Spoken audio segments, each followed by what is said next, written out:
जो HTML के rest of the tags हैं उन्हें डिस्कस कर रहे हैं। तो हमने कुछ इतना डॉक्यूमेंट बना लिया था। अब क्या है कि यहाँ जो कंटेंट है मैं उसकी लुक एंड फील को एनहांस करना चाहता हूँ। ठीक, तो सबसे पहले मेरे पास आते हैं कई तरह के टैग्स आते हैं। तो सबसे पहला टैग आता है मेरे पास प्रेजेंटेशन टैग। ठीक, तो इसका मैं जरा फॉन्ट इंक्रीज कर लेता हूँ।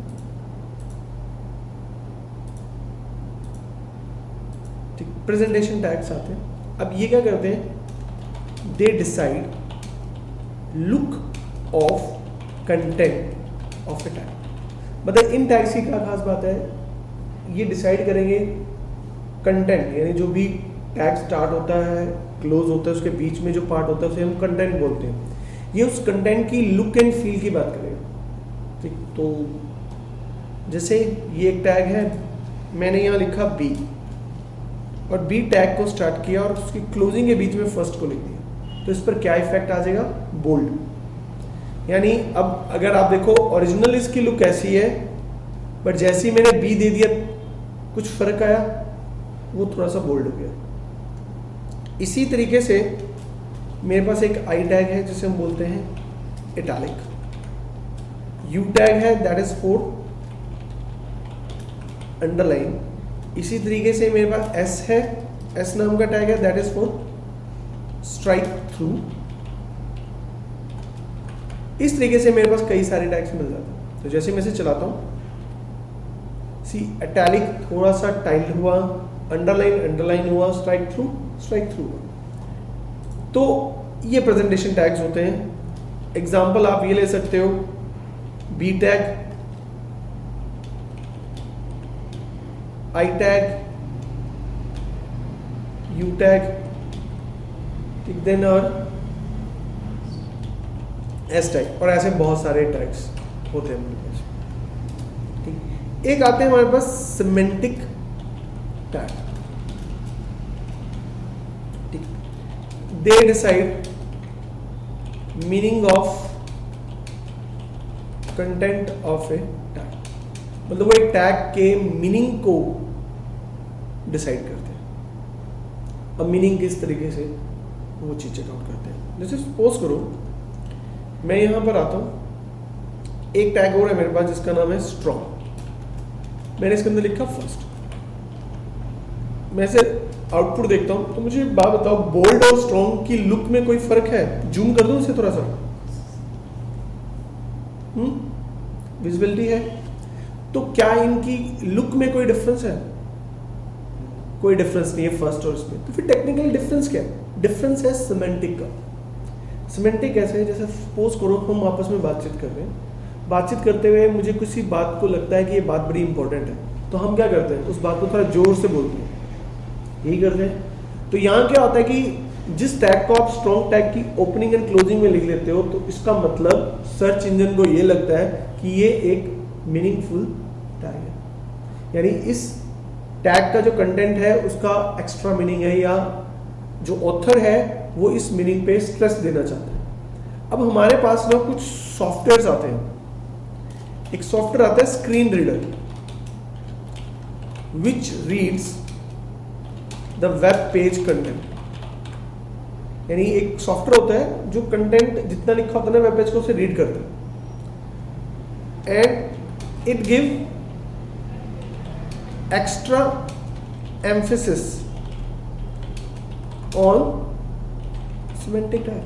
जो सिमेंटिक टैग होते हैं उन पे एक्स्ट्रा एम्फेसिस देते हैं। जैसे जो कंटेंट स्ट्रॉन्ग में लिखा जाएगा उसे वो जोर से बोलेगा। क्या आपने कोई साइट देखी है जहां पर स्क्रीन रीडर लगा हो? जैसे मैंने बोल दिया कि साइट को रीड कर सकता है, तो नॉर्मली जो साइट्स बनती हैं उनमें स्क्रीन रीडर लगाए जाते हैं। तो स्क्रीन रीडर कैसे बनता है? आधार कार्ड है आप लोगों का? तो जो आधार कार्ड की ऑफिशियल साइट विजिट की है कभी, उस पर स्क्रीन रीडर लगा। तो एक बार चेक करते हैं क्या रियली में ऐसा कुछ होता है कि नहीं होता।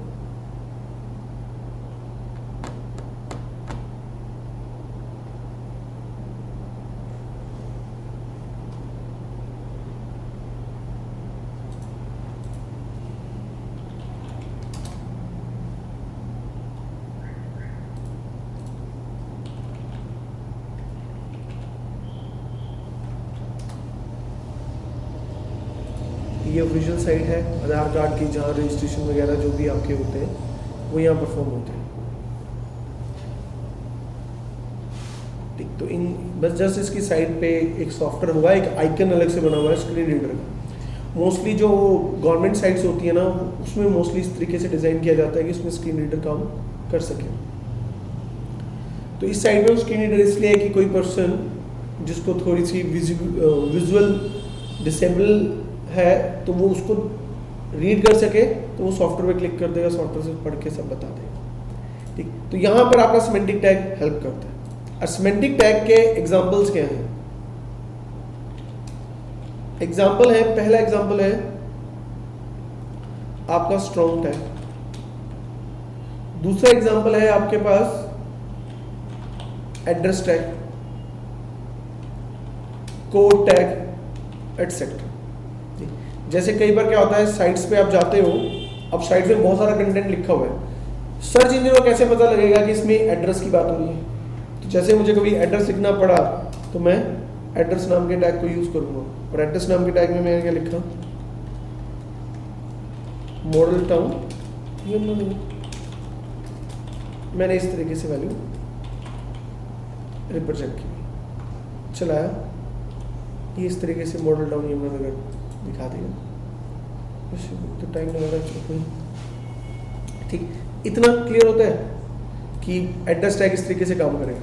अब जैसे मेरे पास एक कोड नाम का टैग आता है, ठीक, अब कोड नाम का टैग क्या है, जैसे कई बार क्या होता है ना, जैसे सी लैंग्वेज या HTML का कोड या कुछ इस तरीके से आपको कोड लिखना पड़ जाए, जैसे कुछ साइट्स होती हैं जो ट्यूटोरियल्स अवेलेबल कराती हैं, तो वहां पर अगर कुछ लिखना पड़ जाए, जैसे मैं लिखा printf वेलकम हियर, अब ये लाइन कोई कोड है, तो ब्राउजर को ये बताने के लिए ये किसी इंग्लिश लैंग्वेज के अंदर लिखा हुआ टेक्स्ट नहीं है, किसी प्रोग्रामिंग लैंग्वेज में लिखा हुआ टेक्स्ट है, तो हम उसे कोड टैग की ओपनिंग एंड क्लोजिंग में लिखेंगे। ये कुछ इस तरीके से आएगा। ठीक, इतना डन होता है कि कोड टैग की क्या यूटिलिटी है। अब एक चीज नोटिस की मैंने, टैग्स को एक और कैटेगरी से डिवाइड किया जाता है।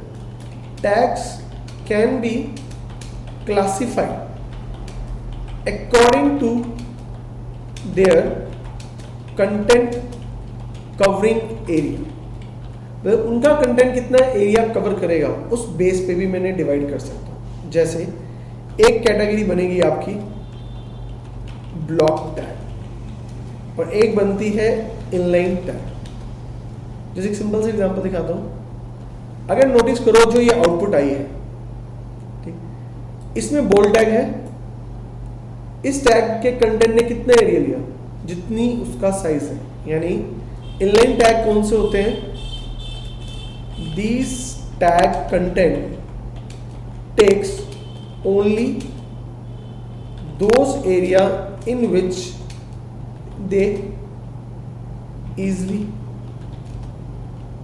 डिस्प्ले, मतलब जितने में वो इजली डिस्प्ले हो जाए उतना एरिया लेते हैं। पर ब्लॉक टैग का क्या है, These tag content takes complete block line to display, मतलब ये डिस्प्ले करेंगे पूरी लाइन लेंगे। अब जैसे नोटिस करो जो आउटपुट आई उसमें एड्रेस नाम का टैग का कंटेंट तो इतना ही है, उसने पूरी लाइन में किसी और को आने नहीं दिया, जो कि जब मैंने बोल्ड लिया था, टैली लिया था, तो वो एक लाइन में ही आ रहे हैं। तो जैसे अगर मैं यहां पर इंस्पेक्ट एलिमेंट करूं, अब से ये आपको ना एरिया दिखाएगा, बोल्ड टैग कितना एरिया ले रहा है, उसने उसको हाईलाइट करके दिखा दिया।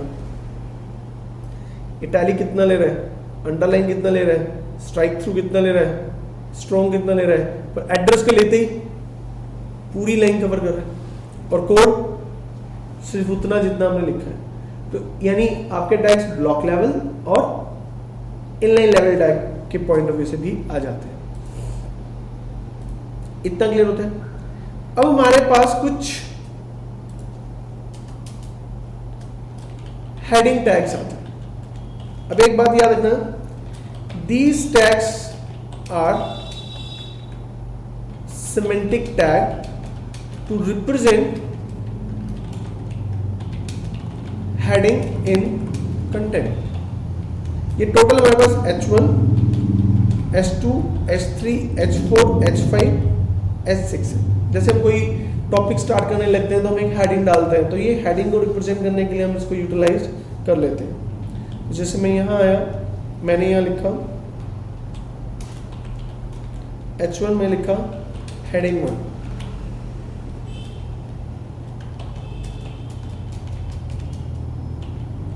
मैंने यहाँ एक एक करके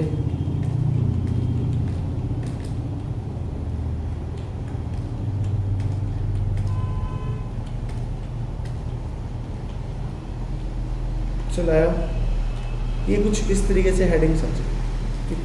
थोड़ा मैं टेक्स्ट भी चेंज कर देता हूँ। देखो, एक तो अब मैंने एक चीज बोली कि हेडिंग टैग क्या कैसे टैग्स है, सिमेंटिक टैग है। तो जब हम वेब पेज बनाते हैं तो वेब पेज बनाते हुए हमेशा हेडिंग टैग को यूज करने का जो क्राइटेरिया होना चाहिए आपका, वो क्या होना चाहिए, अगर कंटेंट रियली में कोई हेडिंग है तो उसे हेडिंग टैग में डालो, नहीं तो उसे मत डालो। जैसे कई बार स्टूडेंट क्या करता है, वो ये देखता है हेडिंग 1 का साइज थोड़ा बड़ा आता है तो अपने कंटेंट को बड़ा अपीयर कराने के लिए प्रेजेंटेशन पॉइंट ऑफ व्यू से उसको यूज कर लेता है। तो वो एक राइट वे नहीं है उसे यूज करने का। तो हमेशा याद रखना, जो हेडिंग टैग्स हैं उनको हमेशा सिमेंटिक पॉइंट ऑफ व्यू से यूज करना है, ना कि इस पर्पस के लिए। इतना आइडिया ग्रेस्प होता है। अब इतना चीज होने के बाद, ठीक, अब मेरे पास एक टैग और आता है जिसको हम बोलते हैं पैराग्राफ टैग। ब्लॉक टैग है as well as semantic tag to represent paragraph in content. जैसे कई बार आप कंटेंट बनाते हो और कंटेंट के अंदर पैराग्राफ बनाना पड़ जाता है। जैसे आप अभी रजिस्टर में भी कुछ लिखते हो तो आप एक पैरा अलग बनाते हो, एक पैरा अलग बनाते हो, ताकि समझने वाले को देखना आसान हो। तो पैराग्राफ के लिए कौन सा टैग यूज होता है, पी टैग। तो जैसे मैं यहाँ आया, मैंने यहाँ पे आके लिखा P, this is my first paragraph, ये लिखा, चलाया, ठीक, पैराग्राफ आ गया। अब मैं एक छोटा सा, ये शायद साइट किसी रीजन से डाउन नहीं हुई हो, अब एक छोटा सा एक्सपेरिमेंट करता हूँ। एक्सपेरिमेंट क्या करता हूँ, मैं इस पैराग्राफ के अंदर एक हेडिंग टैग लिख देता हूँ।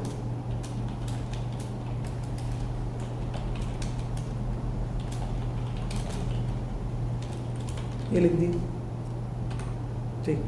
अब इतना लिखने के बाद जब मैं इसे रन करता हूँ, आउटपुट में कोई फर्क नहीं है। बट आप एक बार खुद लॉजिकली सोचो, क्या किसी पैराग्राफ में कोई हेडिंग आती है? आप जब इंग्लिश में कहीं भी लिखते हो पैराग्राफ में हेडिंग आती है? नहीं आती। तो इसका मतलब ब्राउजर कभी भी आपको HTML की एरर्स नहीं दिखाएगा। अगर आप लॉजिकली भी रॉन्ग हो गए तो उसने कभी आपको एरर नहीं दिखानी। तो अगर आपको चेक करना है कि क्या आपका वेब पेज प्रॉपरली वर्क कर रहा है, तो आप validator.w3.org नाम की एक साइट है, इस पर जाओ, ठीक। यानी एक साइट है आपके पास validator.w3.org।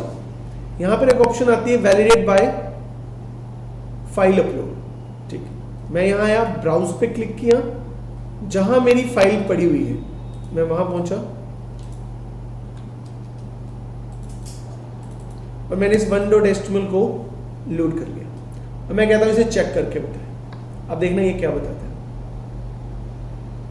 क्या बता रहा है, no P element scope but a P end, ठीक है। तो ये इसको ऑब्जेक्शन कर रहे हैं, मतलब इस चीज को उसने एरर की तरह ट्रीट। तो ये एक छोटी सी प्रॉब्लम है, ठीक। तो आपको क्या कहते हैं, ये ध्यान रखना पड़ेगा, कभी भी हेडिंग टैग ऐसे नहीं लगा। या कभी अगर मान लो गलती से आप कोई टैग क्लोज करना भूल गए, ब्राउजर का रिएक्शन दिखाते हैं, ब्राउजर को कोई दिक्कत नहीं है, भूल गए कोई प्रॉब्लम नहीं है, वो चला देगा। पर लेकिन अगर इस चीज को मैं दोबारा से चेक करके देखूं, अब देखना वो एरर क्या दिखाता है। मींस ये हुआ कि डॉक्यूमेंट को ऐसे चेक करना, P not allowed as a child of element 6। तो ये इस तरीके से आपको एरर देगा। यानी अगर आप क्लोज करना भूल जाते हो तो ब्राउजर तो इग्नोर कर देता है, ब्राउजर चला देता है, बट लेकिन स्टैंडर्ड पॉइंट ऑफ व्यू से वो चीज गलत है। ठीक, तो आपको कुछ रूल्स है दैट मस्ट बी फॉलो, मतलब they are some grammar rules for HTML tags जो आपको फॉलो करने चाहिए। पहला रूल है there must be only one root tag that is HTML। एक HTML नाम का रूट टैग होना चाहिए। Every start tag must have an end tag. ठीक, और nesting of tag must be proper. Like एक x नाम का टैग लिया, y नाम का टैग उसका चाइल्ड बनाया और क्लोज करते हुए आपने x को पहले क्लोज कर दिया, y को बाद में क्लोज किया, तो ये नॉट प्रॉपर टैग है। दूसरा, एक एम्प्टी टैग होते हैं। एम्प्टी टैग जिनका कोई कंटेंट नहीं होता, यानी उनकी स्टार्टिंग होती है, क्लोजिंग नहीं होती। Empty tag enclose in forward slash. Like अगर मान लो मेरे पास एक जेड नाम का एम्प्टी टैग है, तो आप उसको कुछ इस तरीके से एंड करोगे। एक आता है मेरे पास attribute value must enclose in double quotes. जैसे फॉर एग्जांपल एक टैग आपके पास p है, उसका एक एट्रीब्यूट होता है सेंटर, तो आप एट्रीब्यूट की वैल्यू डबल कोट्स में आएगी। और tags name are case sensitive. जैसे मान लो अब यहां आए और आपने यहां पर p कैपिटल दे दिया। ठीक, चलाकर देखते हैं। दोबारा से ब्राउज किया, चेक किया,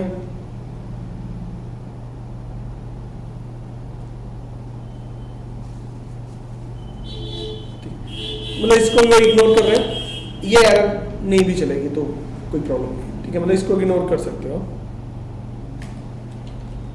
ठीक है, तो मतलब 5 रूल्स हैं जो आपको फॉलो करने पड़ते हैं, मतलब ये गाइडलाइंस हैं, यूज करोगे तो बेटर रहेगा।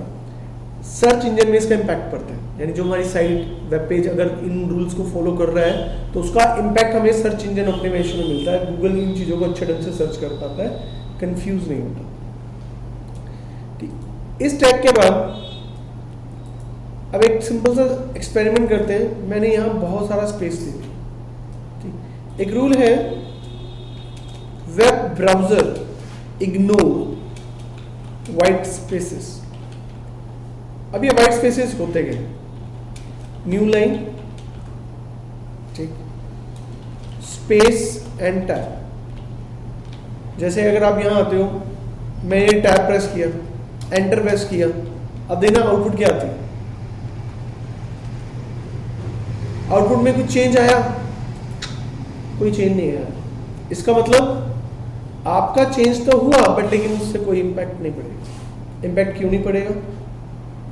The reason is very simple, क्योंकि उसने इग्नोर कर देना, उसने वाइट स्पेस नहीं करना। तो अगर आप वाइट स्पेस समझाना चाहते हो, जैसे न्यू लाइन जनरेट करना चाहते हो, तो हमारे पास एक आता है br टैग, ठीक, जिसे हम बोलते हैं line break, gives a new line in web page. Web page में नई लाइन लानी हो तो br टैग यूज करो। यहाँ है, यहाँ आके मैंने br टैग यूज कर लिया। इसे यूज करते देखना अब क्या होगा, न्यू लाइन जनरेट होगी वहां पर। अब जैसे बीच में स्पेस लाने, ठीक, और in HTML there are some predefined entities. Entities are chunk of data which represent a special meaning, जो एक स्पेशल मीनिंग कंटेन करते हैं. They begins with ampersand and ends with semicolon. तो ये कुछ इस तरीके चलता है. तो जैसे एक इंटरनल आइडेंटिटी आती है मेरे पास जिसका नाम है M%NBSP में 4 डाले. अब यहाँ आते हैं, एक आ गया M%NBSP नॉन ब्रेकिंग स्पेस. ये आपको एक नॉन ब्रेकिंग स्पेस देगा. चेक करना 1 का डिस्टेंस थोड़ा फार हुआ. यस, वो पहले एकदम जुड़ा हुआ था पर अब वो थोड़ा सा डिस्टेंस में आ गया. ठीक है. इसी तरीके से आपके पास M% कॉपी है, कॉपीराइट का साइन लेके आता है. M% ट्रेड है, ट्रेडमार्क का साइन लाएगा. रेग है, रजिस्टर का साइन लेके आएगा. M%LT है, लेस देन का साइन लेके आएगा. M%GT ग्रेटर देन का साइन लेके आएगा. M%AMP M% साइन लाएगा. M% अपोस, सॉरी इसका है कोड कुछ इस तरह से. तो ये है, इनको एक बार चला के देखते हैं. यहाँ है लिखा M% copy, M% trade, M% euro, M% register, M% LT, M% GT, M% और कौन सा लेना है AMT. देखना इससे आउटपुट क्या आता है.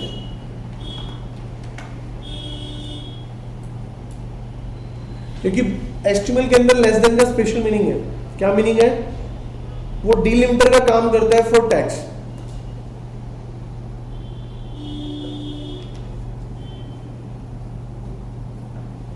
ठीक, इतना क्लियर होता है. ओके.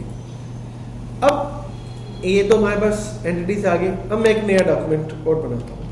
मैं यहाँ आया, मैंने 2.html लिया. ये तो कुछ टैग्स किए. अब यहां पर मेरे पास फिर आते हैं लिस्ट टैग. लिस्ट टैग क्या होता है? To prepare list in HTML document. तो मेरे पास एक लिस्ट आती है UL, that is for un order list. एक आती है OL, that is order list. एक आती है DL,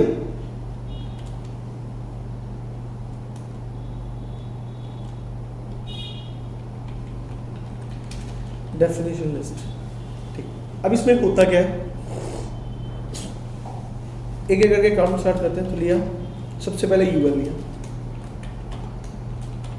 मैं लिया LI फर्स्ट, और इस तरीके से सेकेंड, थर्ड ले लिया. जैसे अगर आपको कभी कंटेंट बुलेटेड लिस्ट में डिस्प्ले करना है तो आप इसे यूज करोगे. चलाया, यहाँ पर 2.html किया, बुलेटेड लिस्ट में आ गए. ऐसे ही आपको ऑर्डर लिस्ट करना है तो चलाया, ये 1 2 3 में आ जाएगा. इनकी टाइप्स होती हैं जिनसे आप इनकी प्रॉपर्टीज को चेंज कर सकते हो. जैसे मैंने दे दिया सर्कल, और यहां मैंने इसकी टाइप दे दी ये. अब देखना आउटपुट में कुछ चेंज दिखा. जो बुलेट्स थे वो सर्कल शेप में आ गए, और जो काउंटिंग थी 1 2 3 वो रोमन में आ गई. ठीक है. अब आते हैं अपनी डेफिनेशन लिस्ट पे. यहां है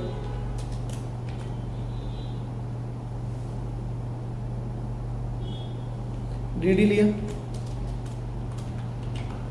यहां लिया DT. ठीक. और dt में लिखा मैंने, यानी dt का मतलब डेफिनेशन टर्म, मैंने लिखा PHP, और यहाँ पर आएगा आपको DL, और DL में मैंने लिखा हाइपर टेक्स्ट प्री प्रोसेसर। फिर मैं एक dt दी, टर्म दी CSS, डेफिनेशन लिस्ट क्या बनाई, कैस्केडिंग स्टाइल शीट। अब जब इसे चलाएंगे कुछ इस तरीके से आएगा, एक मिनट थोड़ा सा गड़बड़ होगी, यहां पर DL आएगा, सॉरी यहां पर DD आएगा।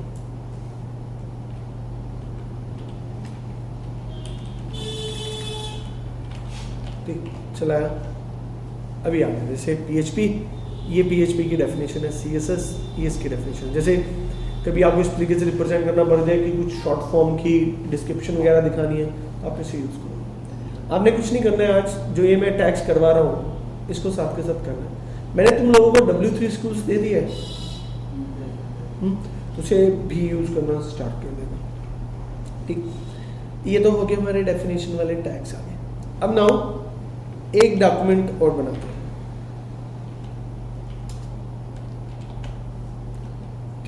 अब मेरे पास और टैग्स आते हैं। अब एक बात आती है कि मैं क्या चाहता हूं, इमेजेस लगाना चाहता हूं। ठीक है, मेरे माइंड में आया कि यार मेरे डॉक्यूमेंट में इमेजेस होनी चाहिए, तो फिर आता है for adding images on web page we need IMG tag. Syntax क्या है, IMG SRC path of image, ये इसका सबसे सिंपलेस्ट है। SRC के पाथ कैन बी एब्सोल्यूट और रिलेटिव। अब ये एब्सोल्यूट पाथ क्या होता है, पहले तो उसको चेकआउट करते हैं। ठीक है, मैं यहां आया, IMG टैग लिया SRC, और मुझे सोर्स देना।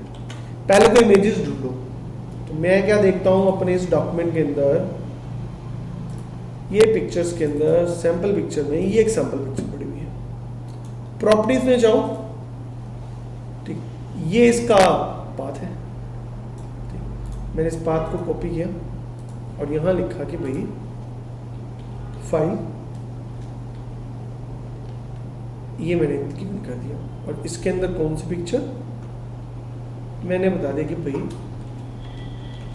desert.jpg पिक्चर दिखा दी। मैंने इतना पाथ लिख के गिवन कर दिया। चला कर देखता हूं, यहां आए,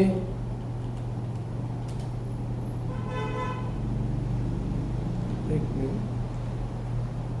ओह ये फाइल ढंग से सेव नहीं हुई है,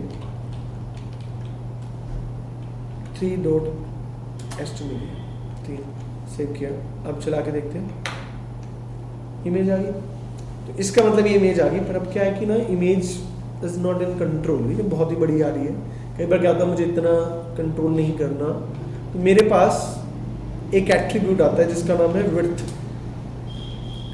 मैंने दिया 350 पिक्सल। अच्छा, पिक्सल का आइडिया है, पिक्सल क्या होता है?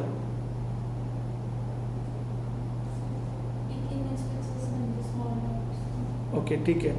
कभी आपने फ़ोन में सुना तो होगा मेरा 5 मेगापिक्सल का कैमरा है, मेरा 2 मेगापिक्सल का कैमरा है।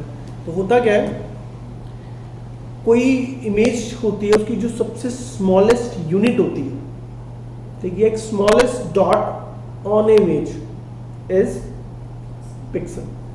अब राइट क्लिक करके अगर मैं स्क्रीन रेजोल्यूशन में जाऊं तो ये मुझे बता रहा है कि मेरे स्क्रीन की रेजोल्यूशन 1280x720 है।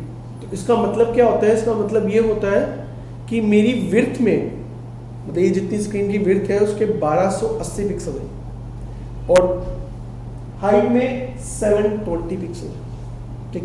तो उस हिसाब से आप इसकी विड्थ कंट्रोल करते हो।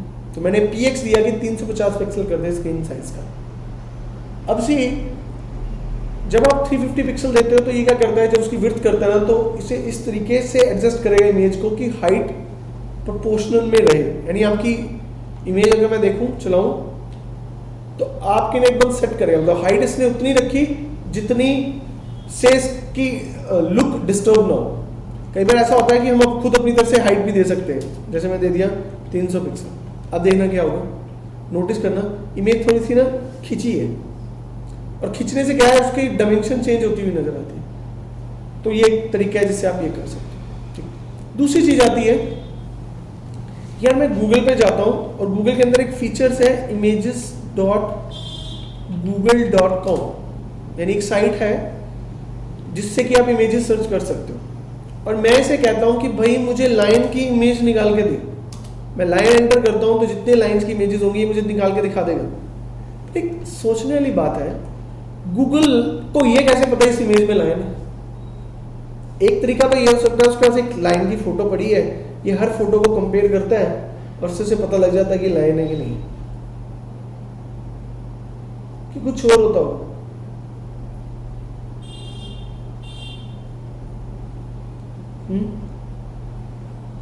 देखो जो तरीका मैं बता रहा हूं कि हर फोटो को स्कैन करना, अब तो पता नहीं कितने पोजेस में है लाइन, किसी में एक है, किसी में 3 है, किसी में 4 है, तो it's very quite complex.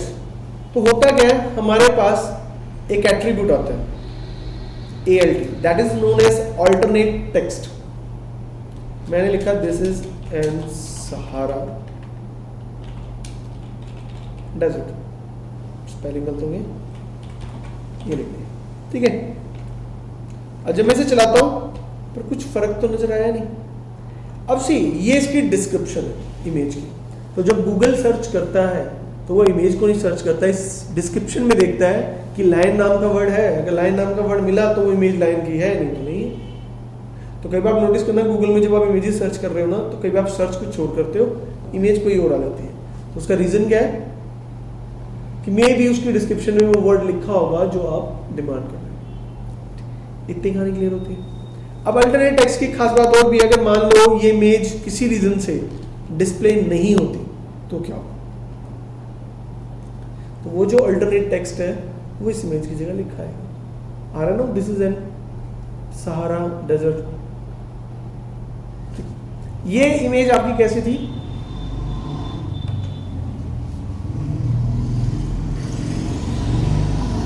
Absolute path के साथ थी। रिलेटिव पाथ की कैसे बनती है? रिलेटिव पाथ में हम क्या करते हैं, एब्सोल्यूट पाथ का एक नुकसान है, अगर ये प्रोग्राम आप अपने सिस्टम में चलाओ और मान लो सिस्टम में इस लोकेशन पे इमेज ही नहीं है तो क्या होगा, तो इट्स वेरी क्वाइट डिफिकल्ट। तो हम क्या करते हैं, या कई बार ऐसा हो सकता है आपके सिस्टम में सी ड्राइव ही नहीं, ऐसा भी हो सकता है। ठीक, तो मैंने इसे कॉपी किया, कॉपी करके जहां आप इस फाइलों को बना रहे हो मैंने उसी फोल्डर में इसको रख दिया, ठीक। और अब मैं इसे रेफर करता हूं और मैं लिखता हूं IMG SRC और मैं लिया desert.jpg। ये रिलेटिव पाथिंग है। और रिलेटिव पाथिंग में क्या करेगा, जहां आपकी फाइल सेव है उस फाइल लोकेशन के अंदर ही ढूंढेगा कि क्या desert.jpg है। अगर मिल गई तो इट्स गुड, नहीं मिली तो कोई प्रॉब्लम नहीं। पिक्सल प्रीव्यू देखता हूं, दोनों इमेजेस आ गई। अब एक सोचने वाली बात है, क्लाइंट ने रिक्वेस्ट सेंड की, क्लाइंट ने रिक्वेस्ट किसकी भेजी, जैसे लेट अस अज्यूम करो, अपने एग्जांपल में ले लेते हैं, ठीक। अब client send request of 3.html page and server send back this web page। यही होता है। अगर आप उसे 3.html मांगोगे तो सर्वर क्या देगा, 3.html डिलीवर कर देगा। But when client interpret the 3.html page and it found an IMG tag, then it generate separate request for getting this image from server। यानी कि जो इमेज होगी उसकी सेपरेट रिक्वेस्ट बनेगी। कभी भी ऐसा नहीं होगा कि HTML इमेज में अगर 20 इमेजेस लगी हैं तो ये नहीं होगा HTML एक साथ ही सारी इमेजेस ले आएगा। पहले HTML पेज पहुंचेगा, फिर क्लाइंट इंटरप्रेट करेगा, जैसे उसे IMG टैग मिलेगा तो वो सेपरेट रिक्वेस्ट भेजेगा। यही रीजन है कि जब आप कोई वेबसाइट विजिट करते हो तो उसमें टेक्स्ट पहले दिखता है, इमेजेस बाद में दिखती है। इसको मैं भी प्रूव करता हूँ। मैं यहाँ आता हूँ, राइट क्लिक करता हूँ, इंस्पेक्ट एलिमेंट करता हूँ, नेटवर्क में जाता हूँ, रिफ्रेश करता हूँ। सी अभी ये साइट पे वर्क नहीं कर रहा है, ये लोकल मशीन पे चल रहा है तो इसलिए प्रॉब्लम क्रिएट कर रहा है, किसी सर्वर वेब सर्वर इन्वॉल्व नहीं है। मैं एक छोटा सा काम करता हूँ, मैं राइट क्लिक करता हूँ, इंस्पेक्ट एलिमेंट करता हूँ और मैं नेटवर्क में जाता हूँ और मैं सीधा flipkart.com ओपन करता हूँ। अब नोटिस करना नीचे फ्लिपकार्ट का स्पेलिंग गलत हो गया, कितनी रिक्वेस्ट जा रही है। और एक चीज नोटिस करो यार, ये तो अलग अलग मतलब इतनी सारी रिक्वेस्ट, यानी एक साइड है इतनी सारी request, rest of the request किसकी जा रही है, इमेजेस की। ठीक, यानी वो अलग से इमेजेस की रिक्वेस्ट को सेंड कर रहे हैं। और एक बड़ी इंटरेस्टिंग फैक्टर है, अगर आपकी इमेजेस सेम इमेज को आप मल्टीपल प्लेसेस पे यूज करोगे तो ब्राउजर उसकी मल्टीपल रिक्वेस्ट नहीं एक रिक्वेस्ट भेजेगा। यानी मेरा पॉइंट क्या है, if we are using same image in different places of HTML page, then client send only one request to server and rest of the places same image as used। मतलब जो image उसने load कर ली एक बार वो कर देगा। अब इसका मतलब सर्वर के ऊपर तो बहुत बर्डन होगा, ठीक है, यानी सर्वर के ऊपर क्या होगा, बर्डन होगा। तो इसका मतलब ये होगा, if we increase image files on a page then it slowly render. Render का मतलब होता है डिस्प्ले होगा, ठीक है। ऑब्वियस बात है 50 इमेजेस आने पर पेज दिखेगा तो ऑब्वियस बात है वो थोड़ा स्लो डाउन होगा। तो to increase speed of rendering we are using separate server for images। जैसे फेसबुक पे बहुत सारी इमेजेस हम अपलोड करते हैं तो फेसबुक ने एक अलग से सर्वर रखा हुआ है जिसका काम क्या है, सिर्फ वो इमेजेस डिलीवर करेगा। इसको हम बोलते हैं इमेज होस्टिंग। अब इस बात को प्रूफ करने के लिए फ्लिपकार्ट देखिए आपने, अब अगर मैं यहां पर एक इमेज देखता हूं, ये वाली यूनिकॉर्न वाली, राइट क्लिक करो, इंस्पेक्ट एलिमेंट कर दिया, यहां आए राइट क्लिक किया, कॉपी इनर HTML किया और यहां आके मैं एक इमेज टैग बनाता हूं।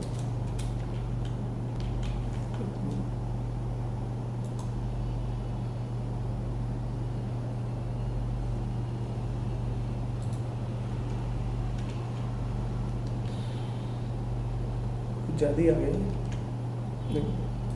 तो थोड़ा सा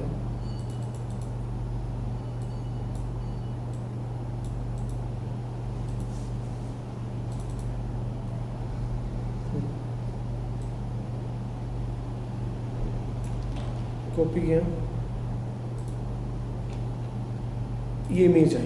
तो आप क्या करोगे, IMG SRC ये लिख दिया। अब एक चीज नोटिस करो, सर्वर का नाम क्या है, डोमेन का नाम क्या है, फ्लिक्सकार्ट, नॉट फ्लिपकार्ट। यानी इन्होंने फ्लिक्सकार्ट का नाम का एक अलग से डोमेन लिया हुआ है जहां पे सारी इमेजेस रखी हैं और इमेजेस वहां से फैच होके आती है। अब अगर मैं इसको चलाऊं, सी वही इमेज यहां आ गई,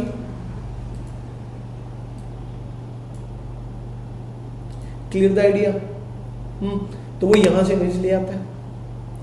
इतना डन होता है, इतनी रूलिंग समझ में आई? ओके, अब एक छोटा सा स्टेप और है। क्या कोई ऐसी साइट है जो इमेज होस्टिंग फ्री में प्रोवाइड करती हो?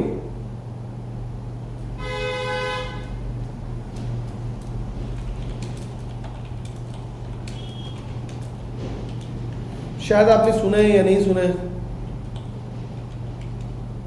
पिकासा का नाम सुना है? कभी यूज किया? तो समझ जाओ उसका काम क्या है। इसका नाम तो सुना होगा। तो ये करता क्या है, आपकी इमेजेस को होल्ड करता है, पब्लिक यूआरएल्स बनाता है ताकि आप शेयर कर सको एक्सेट्रा। क्या कोई वीडियो होस्टिंग साइट है?